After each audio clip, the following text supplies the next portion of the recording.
just need your routing number. Yeah. Huh? Time limit. I love it. Well, that gives me a challenge. We're going? All right. Synchronized watches. Okay. They're not really synchronized if that's at one time, mine's at one time, and yours is on another time. Whenever you're It's ready. technically not synchronized. That's close enough. It's always the clock. I mean, the clock is there as a guide. Agreed. It's there as it's a helpful reminder. I mean, I use it. Have you tested my audio? I don't think we've tested. We're good. Check 1, 2. Sounds great. Sounds great. Great, grand, wonderful. You go, ready? Okay, let's do it. Welcome to Zips Nation Insider. My name is Jacob Farrar. Here as always, Chad Welker, glad to be with you again, Jacob.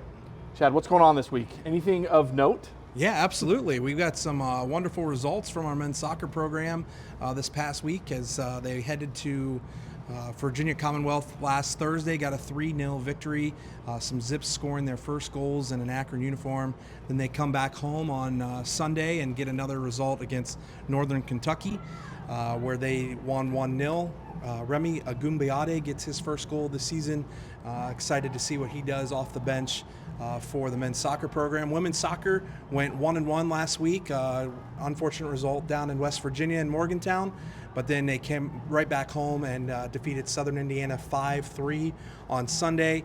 Emma King got her first goal of the season. Freshman Addison Hall got 2 goals this weekend as well.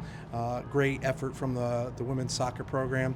And then those are the events that had happened. And then coming up into this week, we've got the football team playing here at Infocision Stadium against Wyoming at 7 p.m.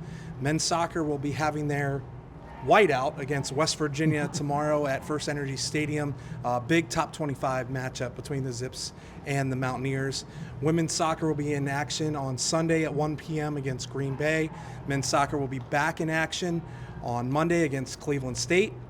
And then the volleyball team heads down to Raleigh, North Carolina to have 3 matches with NC State, Green Bay, and Army. And the last thing, Michigan is where our women's cross-country team will be heading up to have their first race, men's and women's cross-country, heading up to Ann Arbor. So they're rocking and rolling here with the first week of school happening on the University of Akron campus. Running on all cylinders. Okay, football game. Can I press you on an outcome? Well, I just think we're going to come out with some good results. I wanted to maybe do an Instagram live thing with you again. If you're here, maybe we will, maybe we won't. I might be too busy running the video board, so maybe this is a good call. I'm going to say we're going to get the first victory of the season against the Cowboys. Them with their long travel might put some tired legs into them in the fourth quarter, and hopefully we'll be able to execute some things, and Coach Moorhead will get the football team off to a great start in this 2025 season. So you're predicting a win. I am. Do you want to venture with the score? Well, 26-24 is on the board right now, so sure, why not go with that? I'll just stick with that for today. There we go. It's a W. We like that. Yeah, I like W. So let's see what we can do, and it'll be an exciting atmosphere with all the students being back on campus and in town. So, but Jacob, we have a guest here today who this is his second appearance on the show, and I'm going to let you handle it from there. It's going to be 13th season for this gentleman, Jared Embick, as our head coach. He's been a part of the program for 18 years now, I think. So, but he can correct me on that. So Jared Embick, come on in. All right. Coach Embick, thank you. So I want to make sure we're clear that you are the soccer coach, not the basketball coach. Last time I incorrectly, at one point during the episode, referred to you as the basketball coach, and I apologize for that. No hard feelings, hopefully. That's all right. You probably saw I won the 3-point shooting contest for the preseason soccer team. I just got mixed up. Well, welcome back. As Chad said, you're our second time guest, our second time guest. So that means I had to work a little bit harder to prepare. But I wanted to start out with just kind of curious to know, is you kind of between the spring soccer program, the matches that you have, and then kind of the fall camp, is there any process to start evaluating kind of what you think is going to happen?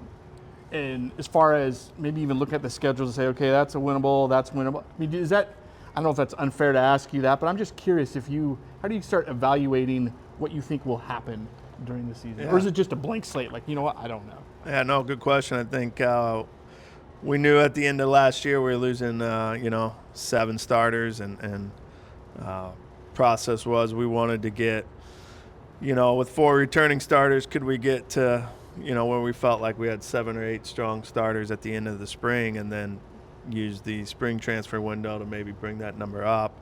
We ended up losing a starter over the spring window, so we have to replace 8.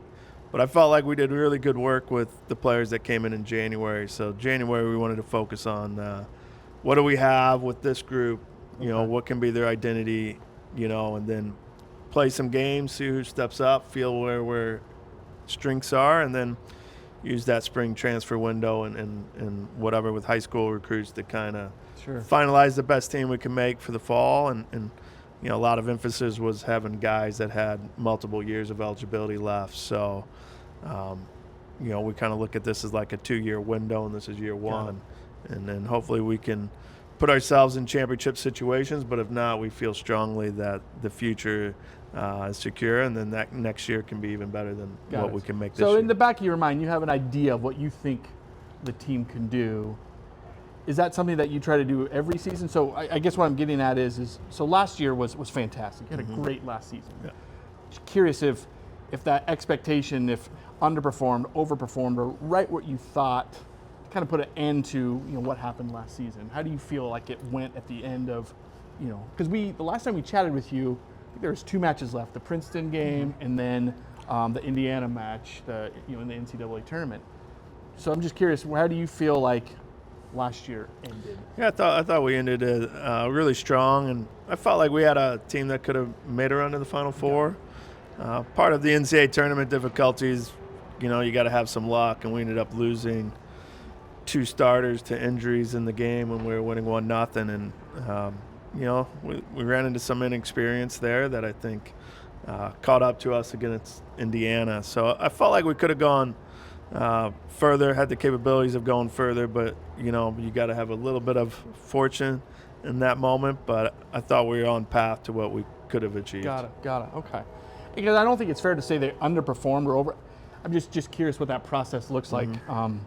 So those are something that you do, and so this year you kind of have an expectation. So I guess when you come back for your 3rd time, we'll ask kind of that same question. Yeah. How do you feel the team went from a under, over, or kind of what you thought would happen?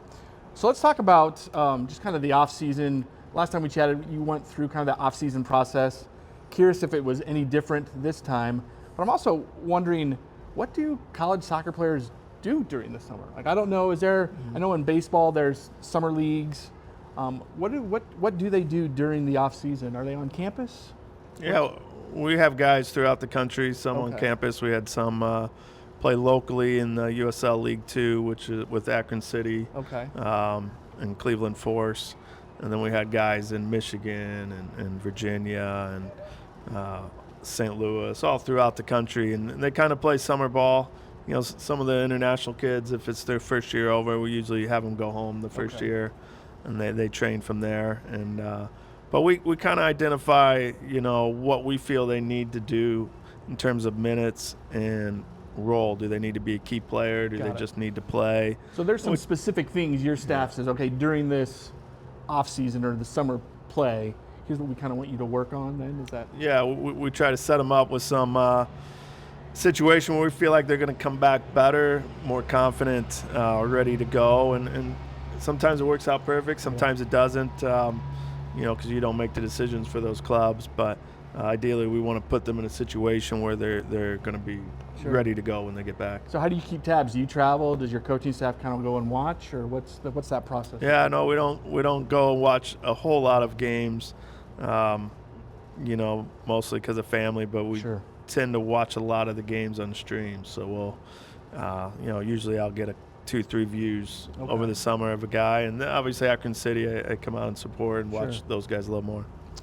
So is there anyone that, from, again, spring practices, spring games, fall ball, or summer ball, that really kind of their stock rose? Anyone that kind of elevated their play that, like, oh, wow. Yeah, I mean, I think we had, in terms of growth. I think Caleb Borneo had an excellent summer, and he's come back and carried that over. Freddie in the back, I think, was really good. Had a really great experience over the summer. Jack Roman, Matt Dries, those guys got to play on a team that went to the Final Four. So we had some guys that really did well over the summer. That's great for them. So you, off-season, added 15 new players. Actually added 15 the season before. Is this kind of status quo then in NCAA soccer, where you're just constantly reshuffling? I think you probably look to get like 8 to 10 every year. 15, I think, is a little unusual. Okay. But with last year's team, we brought in 3 transfers that only had 1 year because the team was older. So a little shift in philosophy because we don't have that older core group. So we wanted to go with guys that had multiple years. So we have 15 new players, and that's a challenge, but I think we split it up nicely with some guys coming in the spring versus the fall. So we've, I think we brought six, 7 guys in the spring, and that helped the transition into this year. Got it. So is there any, as fans come to matches, we've had several here at home already, is there anything that fans will kind of notice differently from maybe past seasons, either tactical play or lineups, those types of things? Or yeah, I think it's the first year we haven't had Dyson or Malik and I think they're going to notice that we don't have a Dyson or Malik anymore. But we have a lot of good quality depth up top. We'll probably sub more players this year, and we'll probably be using our depth a little bit more than we have in the past, and it's going to be a really tough team to play against. We'll be, I think, a little bit better defensively when typically we're known for being a little bit more offensive. Got it. Especially after coming off of last season, Emil Jaskalainen with his best goal scorer in the country. So looking at the season, Chad kind of previewed a little bit before you jumped on some of the matches. You have West Virginia, the defending national champion Vermont. You're at Vermont, Ohio State, Western Michigan, and also an NCAA tournament team. Are there any matches that you're kind of circling like, okay, we need to extra, think a little extra hard on some of these? I think we're gonna. I think with this team and how many new players we have and new starters, it's how do we just grow each game and as we move on, hopefully games gain more importance in some of these matchups and you circle them a little harder. But right now we're still trying to figure things out. Sure. So West Virginia obviously is a great opponent this next game, but I think if we could just think about it one game at a time, then hopefully when we get into the year, we have a couple games circled as key matches. Got it. So in your season preview, Chad, who was just on, asked you, or at least you mentioned that you think Mitch Budler is the best goalkeeper in the country. Yeah. That's a bold statement. I don't disagree. Yeah. I'm just curious what do you see that causes you to make that statement? He can just make some unbelievable plays. And when you see him every day in training, like sometimes you leave training like, how the heck did he make that play? And, now he's got the presence and maturity and the confidence. Yeah. And, I think, you saw it a little bit in VCU. You made a couple unbelievable plays, even though we were winning 3-0. And, I just think seeing him day in and day out has made me have the confidence to say that. And I think you mentioned a couple injuries in the Indiana match. I think he was one of those that got hurt. Yeah. Here's your one of your top players goes out. So again, woulda, coulda, shoulda, whatever. But and when I heard that, and you would know better than anyone of his what he means to the team, as well as just his caliber of play vis-a-vis every other goalkeeper in the country. So yeah, I don't care who he plays for or who you have behind him. I think that next person's going to have a lot to live up to. When he's playing, they're not going to have a ton of experience. So fortunately, last year we had a true freshman. Who hasn't been able to play much, and we didn't get him in. At Indiana for your first game is a tough job, and I thought he in a tournament did well. Yeah, yeah, and it was. I think it's just the confidence from the team losing Mitch that kind of can rattle a game, and we just kind of got unsettled there in the second half in that tournament game with the injuries, and just didn't. We played not to lose, and we ended up losing, and got to work on that mindset. Absolutely, but I appreciated again, like I said, your viewpoint of Mitch and what he means to the team. I just was impressed with that. Let's talk a little bit about the state of NCAA soccer. As it continues to evolve, are you happy with where soccer is heading? Are there things that you don't like? I know we've talked with other coaches in other sports, and there's some concerns. I recall specifically with the softball coach, there's some things that they're making some rule changes. But what do you think about basically this evolving NCAA soccer? I think the balance in Division I's never been better. It's tough matches everywhere. The transfer portal has really allowed programs to go and build competitive teams with different playing styles. I think it'll be interesting now with NIL and revenue sharing. Sure. What does that mean for men's soccer and the level?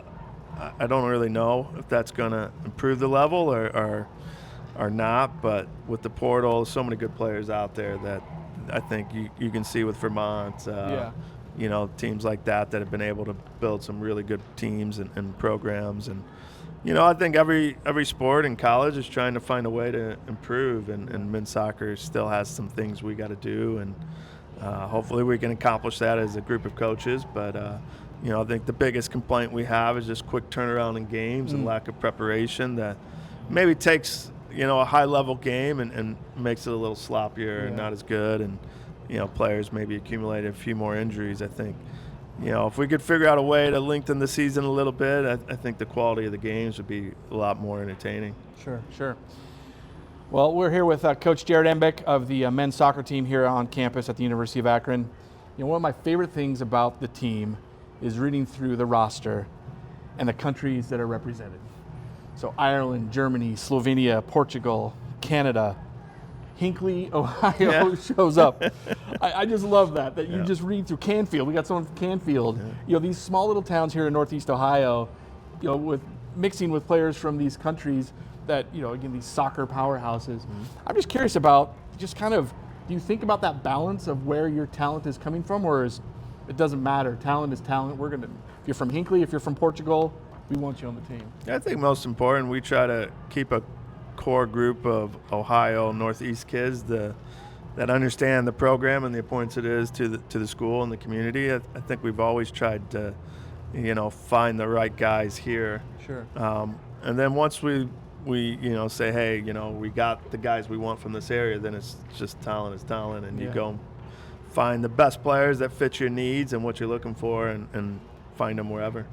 So how is soccer here in Northeast Ohio? I mean, is this a hotbed? I mean, are there players that you would love to have, but obviously you can't have everyone from up here. But is this a great place to find soccer talent? Yeah, I think like in all areas, it's goes in like kind of cycles. Okay. So remember in our time when we won, we had an unusual amount of youth national team players from Ohio, and we were able to get most of those guys here. So you kind of go in cycles, and right now, we have a couple of younger guys from the area committed, and I think the level and younger guys coming up are pretty talented, and we like the ones we have. Sure. And you always miss on one or two that you wish you had. But yeah, it's always a pretty strong area, and some years it's really strong. Yeah. You go through that, and I think in the next few years we have a pretty good cycle coming through. That's great. So I'm curious to know your thoughts on club and travel soccer. My son plays travel baseball, and it's kind of a polarizing thing. I'm curious from a NCAA Division I coach, your thoughts on that whole environment. Is it helping? Is it hurting? Because I know it is polarizing in other sports. I'm not sure how it is in soccer, but what are your thoughts on that? Yeah, good question. I think with obviously there's couple ways to develop. One of them is you play with and against the best players possible. Yeah. So getting in that environment allows you to figure out how you have to improve.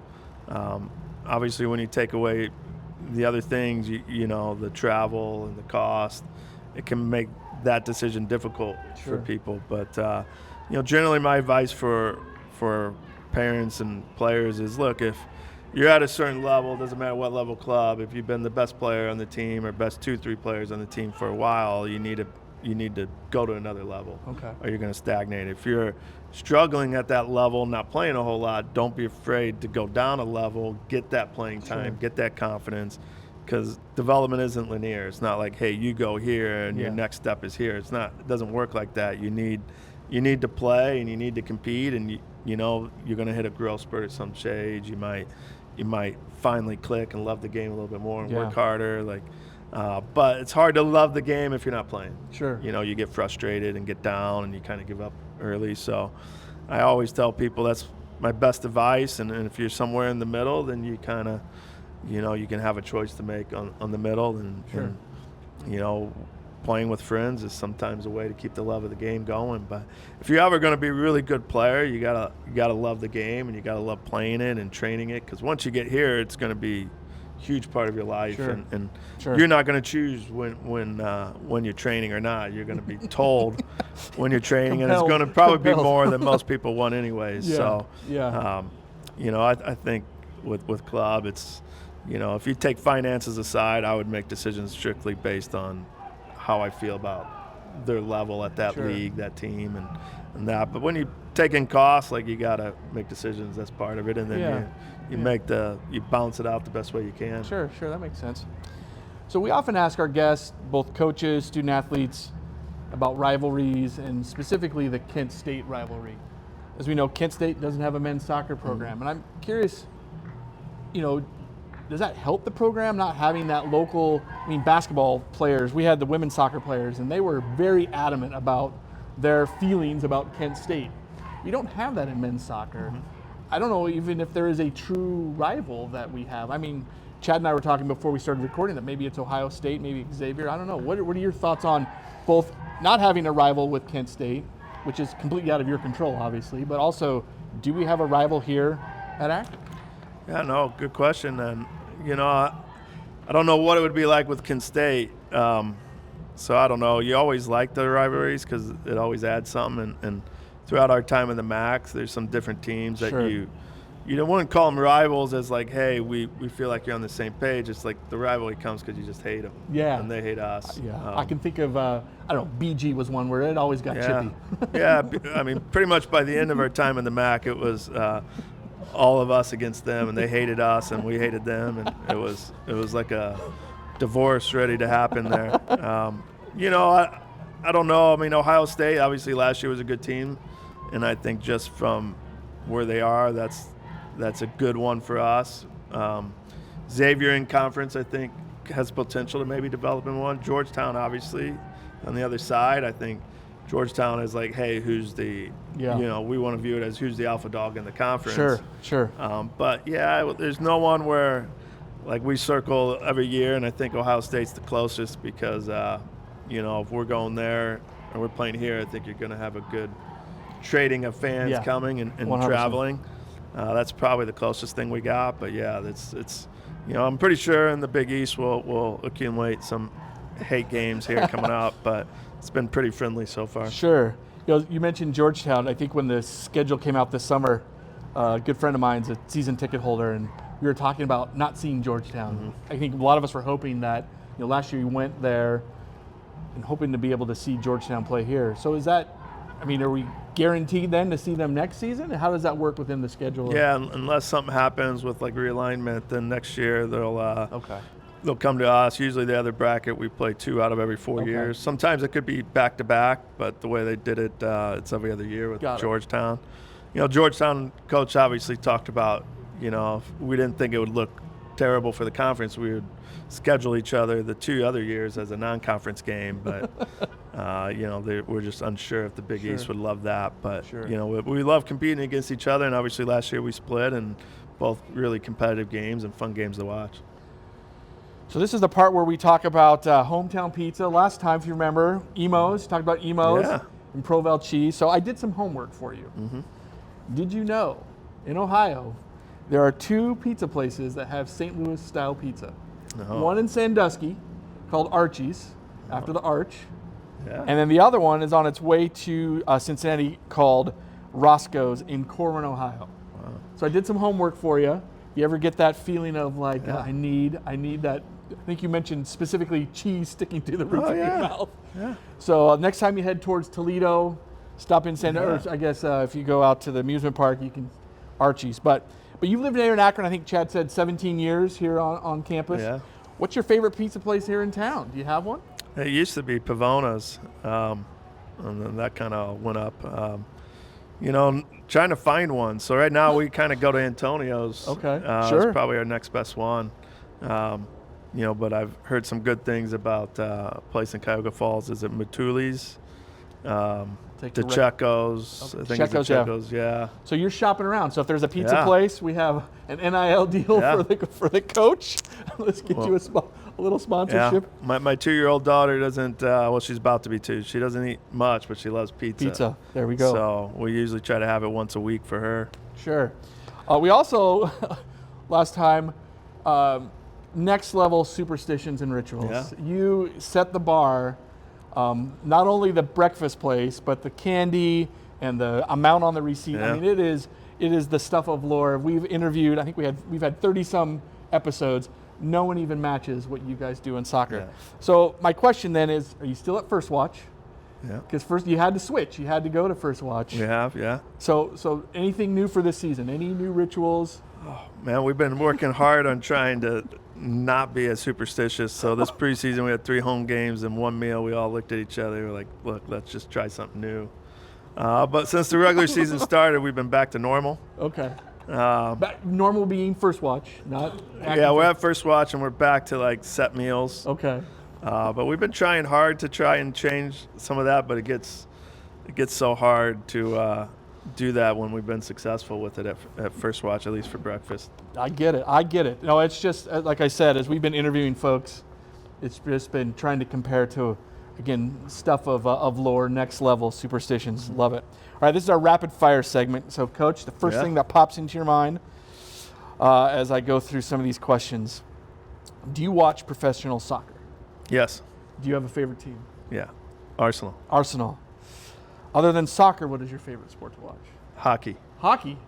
Okay. Do you have a team? What's your hockey? St. Louis Blues. Well, okay, that makes sense. St. Louis Blues. The toughest opposing atmosphere you've ever coached in? Man, good question. I still think always the toughest place for us to go play is Indiana. That's still probably the toughest. And you have personal history too with that place. You coached when you did I worked. That's how I met Caleb. Sure. Through Indiana and camps there. I think that's been it. But we've been in some difficult places. Maryland's been difficult. Anytime we go on the West Coast, they've never treated us nicely.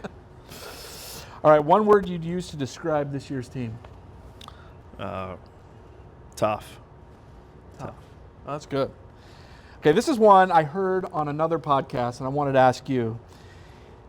Is there a professional athlete, either past or present, that didn't play soccer professionally that you think would be successful playing soccer? Oh, man. Well, I'm going to probably go to that's a good question. It's definitely not going to be a football guy. I think there's definitely some basketball guys that I would choose. Like, I feel like Steph Curry would be a good soccer Curry. player.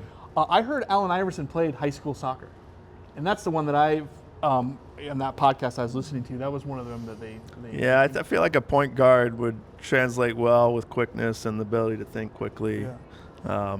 That's why I kind of went with Steph Curry. Steph Curry's great answer. Great answer. All right, back to describing,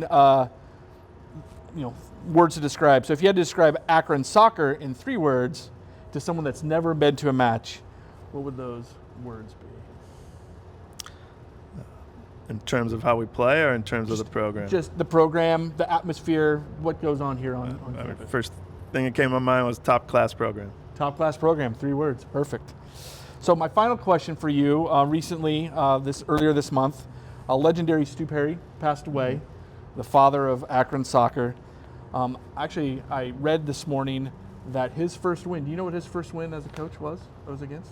Hopefully Ohio State or something like that. Kent State. Kent State. 2-1 against Kent State was his first win. That's why they dropped the program. There we go. They knew they could not improve. Right off the get-go, you know what, let's just drop it. So I'm just curious, just share a little bit of his legacy with the program, your feelings, your interactions with him.